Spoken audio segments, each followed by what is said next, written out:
How's everybody doing tonight on a Wednesday? We are here tonight on the show. How's everybody doing tonight, ladies and gentlemen? All right, ladies and gentlemen. Well, we're not as loaded today especially with NFL news. Not much going on in the NFL, really. Actually, no news in NFL today. So we're just gonna jump in right into basketball. We get some news in basketball. Kentavious Caldwell-Pope has signed with the Denver Nuggets a 2-year extension worth $30 million. So here, let me read the article. Kentavious Caldwell-Pope has agreed on a 2-year, $30 million extension with the Denver Nuggets. Sources tell me in ESPN. Deal includes a player option in the second year. So it's basically a 1-year deal, I guess, if he can leave after 1 year. Kentavious Pope arrived in trade with Washington for Will Burton and Monte Morris 2 weeks ago. Kentavious Caldwell-Pope was earning the final year of his deal. All right, well, congratulations to Kentavious Caldwell-Pope for getting his new deal with the Denver Nuggets, man. He's a very good player, man. At times, I thought in 2020 he was like the third best player on that Lakers team that won the championship, right behind LeBron and Anthony Davis. He's a pretty damn good player. So you got a good one right there if you're Nuggets. But let's see more NBA news. Let's see here. Not much. Not much either. Other than Kentavious Caldwell-Pope, no NBA news either. We got trade rumors. Ayton possibly going to the Indiana Pacers and a sign and trade for Miles Turner going to the Suns. But yeah, not much going on. Not much going on, ladies and gentlemen. Let's do some baseball. We do got some baseball going on here tonight. Fucking Ozzie Guillen, I think he's pissed off because I think yesterday John Heyman said that he was trying to because he was talking shit about Tony La Russa on the White Sox postgame show, and John Heyman said I think he's trying to interview for the fucking White Sox manager job during the postgame show, and I think fucking Ozzie Guillen got pissed because Ozzie Guillen said this, John, you hate me and always bad mouth me. Let's settle it. Let's raise money. Join me and you and me and you in the ring. Whatever money we raise goes to charity. I am not perfect, but I try. You hiding behind you a writer. Fucking Ozzie Guillen, man. He's been making a lot of noise lately, I wonder, eventually this guy was gonna fucking be, I do wonder. He's a loudmouth, Ozzie Guillen, man. He's always been. He's kind of mellowed out throughout the years as he's moved into more of an analyster on TV. But yeah, lately he's been making some noises on the postgame show, talking shit about Tony La Russa, and now wanting to box MLB reporter John Heyman. Fucking Ozzie Guillen, man. Let's see here. We did get a situation today in Toronto and Kansas City where I believe 10 players were not able to go to the fucking game in Toronto because they were not vaccinated. Along with Manfred, one of the best players. I believe also Andrew Benintendi was part of that. But yeah, I believe in total 10 players were not able to participate in tonight's game and were not able to participate for the whole series. I think Toronto still with the whole vaccine mandate. You gotta wonder if eventually the MLB's gonna get involved with it because 10 players is a lot, man. A lot of fucking players, but we'll see what happens there. But yeah, because the virus is pretty much kind of gone. I mean, I don't know. I don't think they're going to make it official that the pandemic is over, but I think it's over. But we'll see what happens. I'm sure there's still cases, but it's kind of mild now. A lot of people you talk to, they tell you they get the second time, and it's more like a normal flu. So it seems that once you get the antibodies, whether it's through the vaccine or through getting it the first time, it seems like it just becomes a normal flu. But whatever. Let's see here, more news. The fucking again, Toronto making more noise. They fired their fucking manager. Charlie Montoyo was fired today by the Toronto Blue Jays. A lot of people were fucking calling out Tony La Russa's job because I believe the Blue Jays have a better record than the White Sox. And the White Sox still have Tony La Russa, but Charlie Montoyo is out of a job. He joins Joe Girardi and Joe Madden. I believe he becomes the third manager this season to be fired. So Charlie Montano is fired by the fucking Blue Jays, man. Jesus Christ. We'll see if the Blue Jays can pick it up. Because it worked out for Phillies. They got into the wild card race now. But not so much for the fucking Angels. The Angels are doing terrible ever since they fucking fired John Madden. So we'll see if it works out better for the fucking Blue Jays than it has for the Angels. Ladies and gentlemen, let's go around. Let's talk about some games. So the first game I want to talk about is this fucking choke job just happened about an hour ago, and that is the fucking Cardinals, man, were fucking up 6-0 in the 7th inning. Had a 6-0 lead on the freaking Dodgers. A 6-0 lead in the 7th inning, and they lost it, man. They choked. They gagged the fucking Cardinals, man. It started in the 7th inning with a 2-run homer by Will Smith. Then in the 8th inning, they scored enough. They scored a few more. Made it freaking 6-5. And then they finally closed it out in the fucking 9th inning by scoring 2 more runs and ended up winning the damn game 7-6 at the end there. Alberto with the single to left field, and Cody Bellinger scored. But yeah, what a fucking choke job, man. And I think this series means more to St. Louis, right? Because they got eliminated by the Dodgers last year. And you know, even last night, I think it was 6-1 at one point, and then they only won by 7-6. So the fucking Dodgers, those don't fucking go away, man. Jesus Christ, man. How embarrassing this was for St. Louis, man. Oh my lord, they were up 6-0 in the 7th inning in this fucking lead. Oh my lord, Pendejo face for St. Louis, and it seems like maybe the Dave Roberts figured out the bullpen. Because he used Greg Kimbrell in the 8th inning, and then he pitched pretty damn good, 1-2-3 inning, I believe.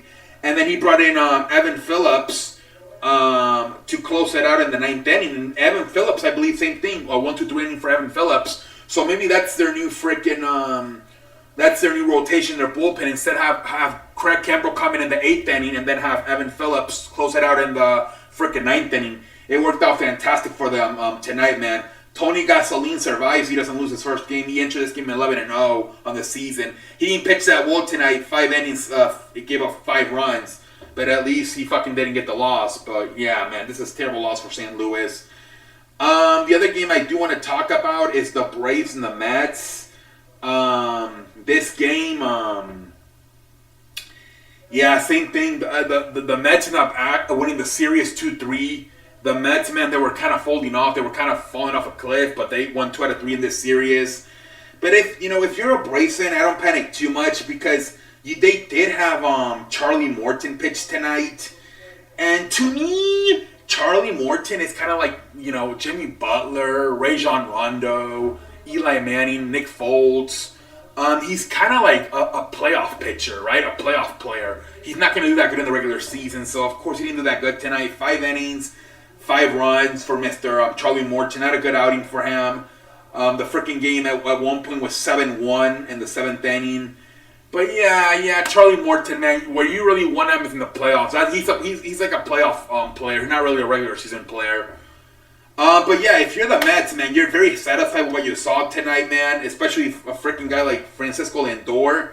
Great, he got a freaking 3 RBIs tonight.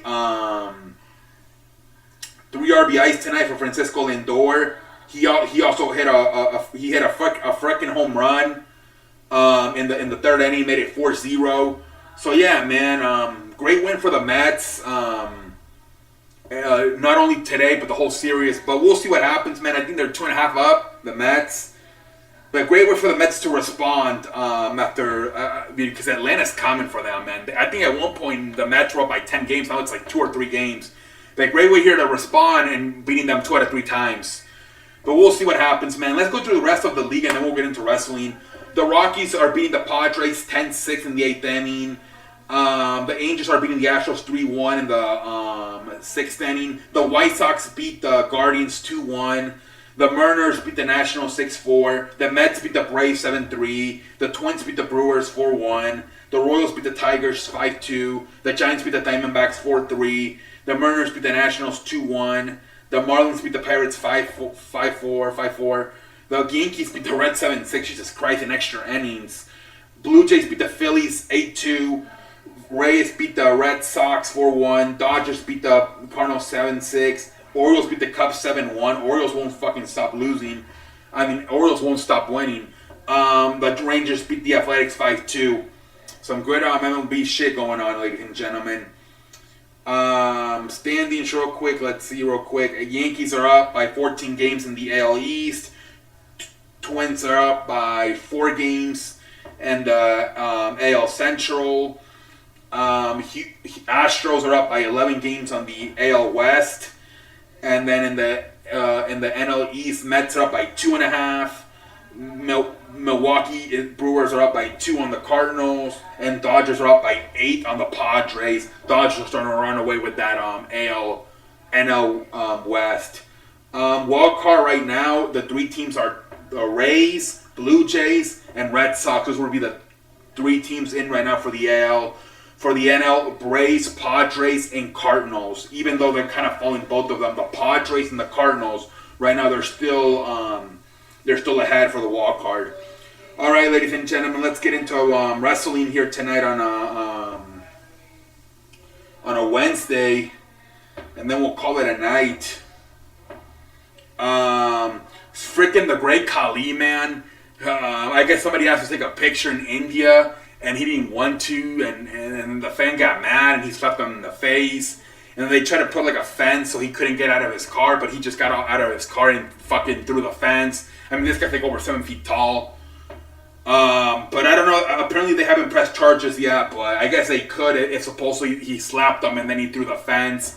Supposedly they were like construction workers, so you're pretty much messing up with their equipment if you threw their construction fence. But who knows, man.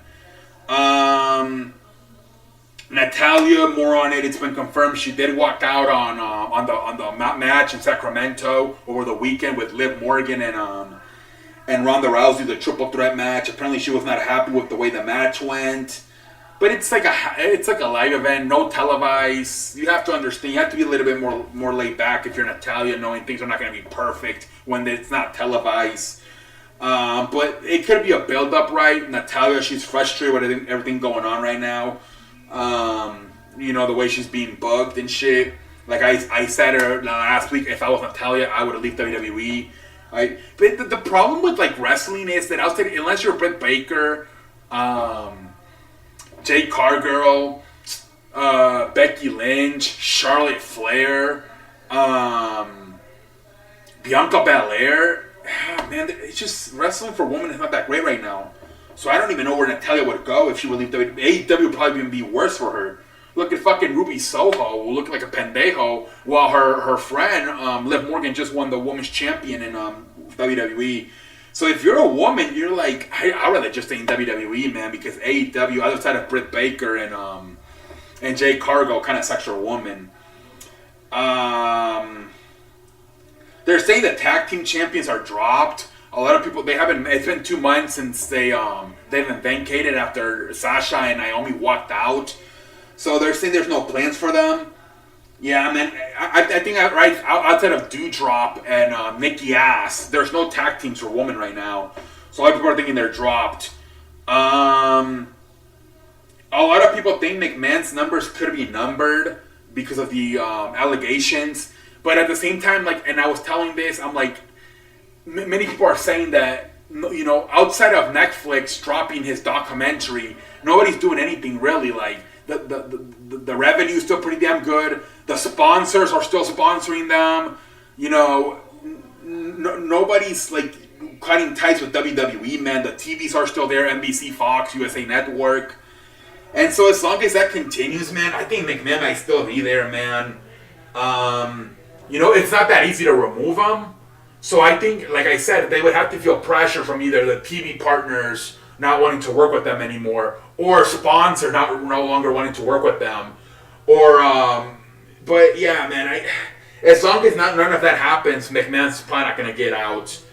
But some people believe there's enough evidence for him to get cut off. But like I said, man, as long as no sponsors, no TV deals are not wanting to work with them anymore because of this.